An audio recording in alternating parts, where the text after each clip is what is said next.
In this video, I wanted to discuss the Berserker mindset, and really try to understand and delve into the psyche of what a Berserker is and what it means, and then harness that energy, that magical force, and see if you can also challenge yourself to understand it and potentially channel it into your own world. So here, I think I wanted to start with a quick, maybe housekeeping, but short discussion on why you should not listen to these academics discuss very important metaphysical topics. So there's plenty of historians who will go out and tell you in a very feminine way that a Berserker was this, and that history tells us X, and that the sources we have and the way we should understand it is this. And they'll go on to say that no, there weren't these really brave warriors who were ferociously fighting in a Berserker rage, but rather there was these normal guys with complex motives who had all these feelings and were just normal like you and me. And what they're really denying, because it is a form of denial, is this greatness and this aspiration and this tapping into the chosen of Odin as our soul and spirit, achieving this you could call it harmony, but a unity with the God's purpose directed to him. So having this bestowed upon you is something that can only be felt, and you can't explain to someone who has no comprehension of the topic in a way that they would know how it feels. So a man who was never a warrior and would never be a warrior could never understand what it's like. You can make it something akin to a very weak and feeble man training other people in the gym, or coaching others in a sport, where there's only so much technical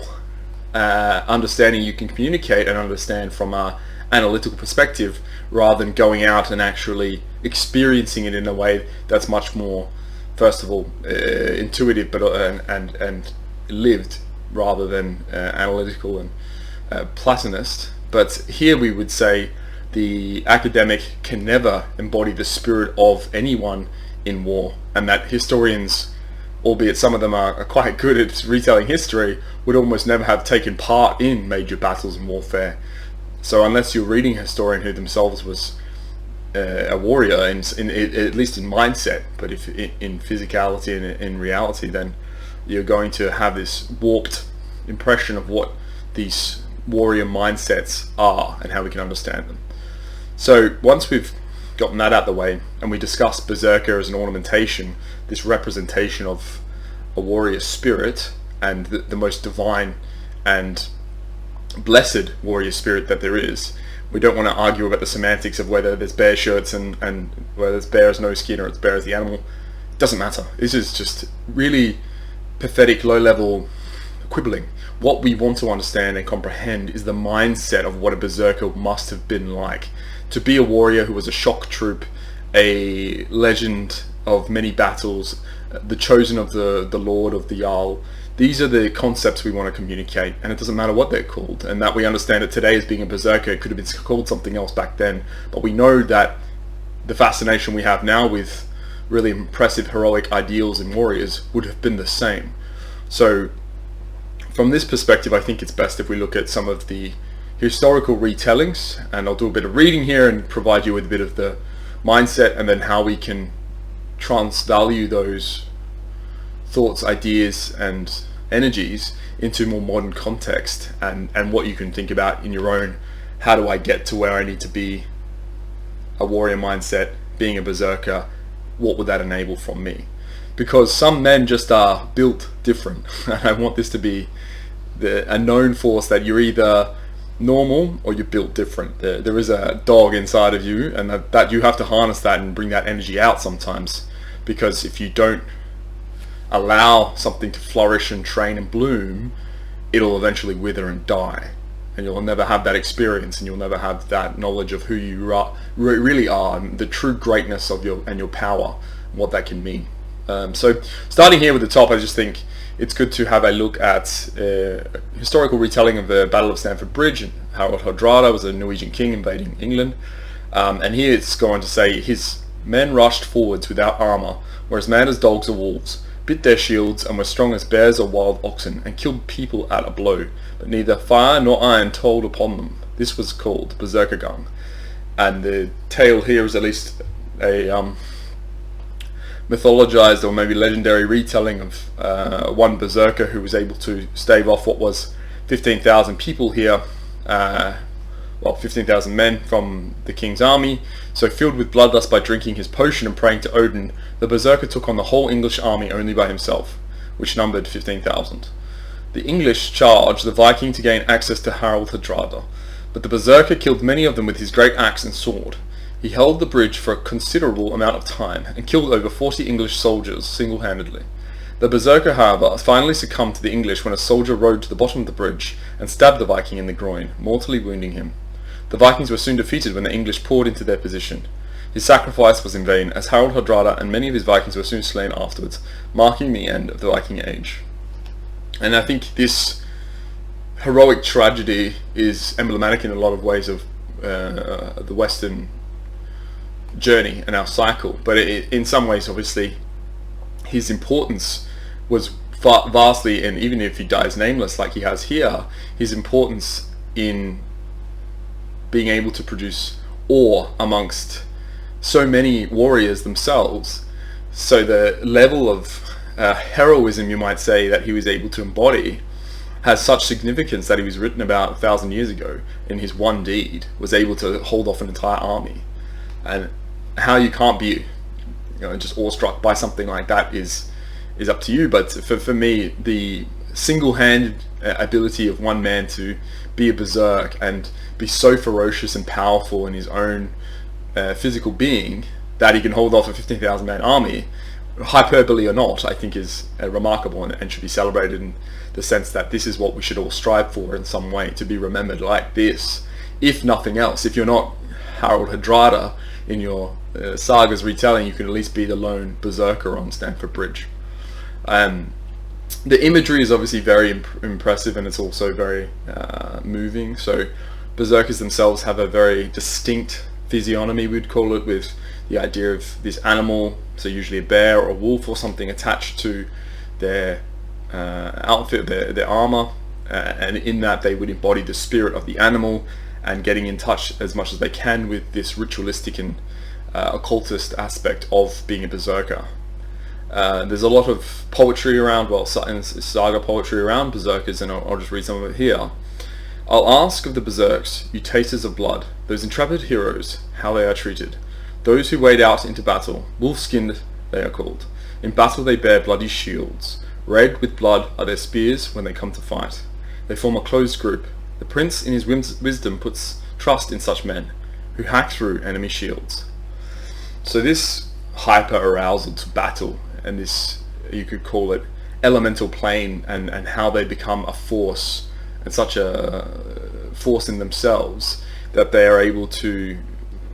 go into battle with such frenzy that the authors and the men who wage battle against them can remark upon their ferocity uniquely and distinctly. To say, like, normally in a battle everyone's there for a fight, and if they've been drinking and they've been goading each other on and getting into this mindset of, I might die here but I'm going to try and fight and then we'll see what happens, which is what you might find is 98% of all men who've been in wars. They're not necessarily desirous of the battle itself, and more around brothers in arms and fighting for ideas or their king or some sort of grander notion. And then when it comes to the actual battle, probably a lot of fear and being able to drink and kind of get in their zone, as you might call it, is what they're considered to. But there are some men who are just built for war. There is this warrior aspect and instinct to them, and this is where you might get that berserker knowledge of, there are men who desire this, where they want to go out, test themselves, and provide this performance, and really get in touch with the aspect of Odin here, which is channeling into you. You might call it a magical rhythm almost of the battle, and of how there's an inner depth and energy to yourself that you can unleash upon a foe. And a lot of academics, and this is why I harp on about this a little bit, will either deny this or gloze it, or even allied it. They completely misunderstand the importance of it, or they don't like the sheer fact that violence can be an admirable trait, and an ability to do violence in a superlative way is worth commendation rather than potentially embarrassment, or as I say, you obviate the need to comment on it because it's not seen as seemly. What might be the case is to emphasize here that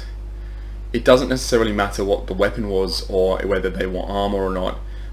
but as I say, the likelihood that you go into battle for the love of it, and that the elemental force in you pulling you towards that was so strong that you wouldn't be doing something else or anything else.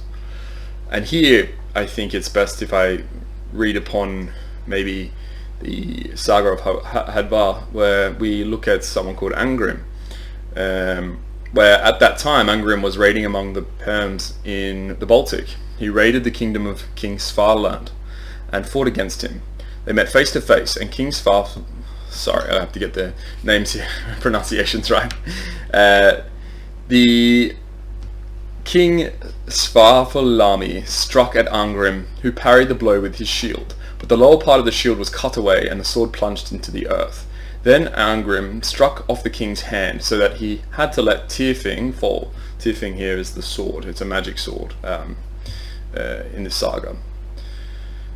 Angrim caught up Tyrfing and cut down first the king and then many others. He took great booty there and carried off Eifura, the king's daughter, and took her home to his home in Bolm. By her he had 12 sons. The eldest was Angantyr, then Hervarth, then Hjorvarth, then Saming, and Khani, Brahmi, Bari, Reifnir, Tind, and Bui, and the 2 Haddings, who only did one man's work between them, because they were twins and the youngest of the family, whereas Angantyr, who was a head taller than other men, did the work of 2. They were all berserks, and were unequalled in strength and courage. Even when they went marauding, there were never more than just the 12 brothers on one ship.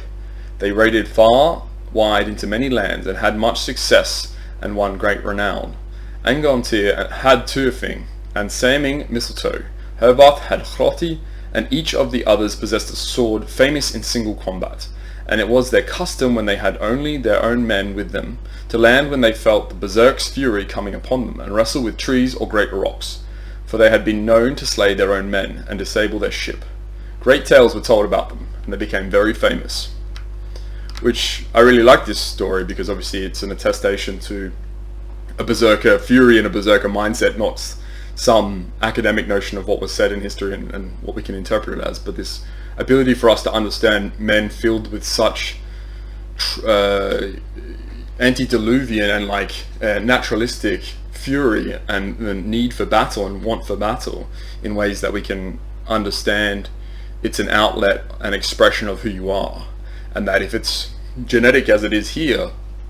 that there's a mindset ingrained in them that the ability to impose your will is a necessary feature of being a berserker, and that you go into battle with the idea not necessarily of triumph but of revel in the actual act. And I think it's quite cool, or at least interesting, to see that there's an established motif here around weaponry attached to berserker, and that they all had this sword that is associated with them for single combat, and that it is almost this you could call it friendship, but matrimony between a man and his weapon, and that it's an implement and a tool that's going to be utilized for one thing and one thing alone. And it's not this hammer which can be wielded for knocking in nails or tearing down walls, but as a sword used for battle, and that's it. Which I think is definitely something considered around how you yourself would be able to point to or associate yourself with a weapon like that. And that if Odin has bestowed upon you yourself as a vessel, and what weapon he would have given you to accompany you into these battles that you'll try and go and face. And this is where I think you can tie it to your real life and how you live your life, and whether you actually consider yourself someone who could go to battle, and if you do, you would want to and you need to, almost as an expression of your will. And whether you've been able to ignore it, or you've been depressing it underneath all of these very modern understandings of peaceable and civil society, whereas we have this savage barbarism as humans want in ourselves to be able to express at some point in some way. This can be seen, and I took this excerpt from the Battle of Berlin, where as German casualties escalated with a combination of Operation Bagration and the Lvov-Sandomierz operation in the east and Operation Cobra in the west, members of the Hitlerjugend were recruited at ever younger ages. By 1945, the Volkssturm was commonly drafting 12-year-old Hitler Youth members into its ranks. During the Battle of Berlin, Axmann's Hitler Youth formed a major part of the last line of German defense, and they were reportedly among the fiercest fighters. Although the city commander, General Helmuth Weiding, ordered Axmann to disband the Hitler Youth combat formations, in the confusion this order was never carried out. The remnants of the Youth Brigade took heavy casualties from the advancing Russian forces. Only 2 survived. Which I think speaks to this notion that there is in a lot of these warrior types, even from such a young and early age, this ability to just fly headfirst in the face of danger and risk for the natural notion and ability and, as I say before, necessity to bring war upon your enemy, and to really tap into this Berserker mindset of that there's a single purpose and drive here which I'm tapping into, which is on a magical plane that you cannot comprehend if you're not there. Men will flee in fear from you as you submit to this, and whether this is through your achievement in this by a ritualistic expression, so your religious ceremony or a ceremony in general whereby you work yourself into this fever-pitched frenzy and go berserk, or through just the natural instinct once you've been subsumed into a battle that you go into a rage and such a magical force, as I say, that's being channeled through you that you can't help yourself, and this is who you become. And this is where that werewolf or the channeling into a bear form comes from, because we can see men become these savage beasts and understand that this is just one expression of a very small select group of warrior mentality and men. So I think for you, if you have this question about yourself and your quizzical stance on whether or not I am a warrior at all and what type of warrior could I be, it's first to challenge yourself in the, if not combat arena, because I wouldn't say necessarily martial arts nowadays in the way it's conducted is more of a warrior mindset than it is a fighter and almost artistic expression of certain fighting methods. So guys who are doing Brazilian Jiu-Jitsu or kickboxing aren't necessarily warriors in that way, just as modern warriors are not necessarily soldiers, because soldiering has such different connotations to it in the modern age, and particularly around mass conscription and the way that warfare is waged electronically in a lot of ways, and also at distance, that the warrior mindset is actually less applicable now to warfare, ironically enough. But this is a very long-winded way of saying focus and really try to be introspective here and determine, okay, am I a warrior? And if I am, would I be able and capable of tapping into what would be a berserker fury and rage, and whether that can be me possessed by this inner, and not demon, but blessed feeling of God, of Odin, and that you've been touched by him. And this can drive you, and I think can be beneficial to you as long as you can make it work in a way that's civil and modern and directed towards something obtainable, and once again making sure you're unleashing the force of who you are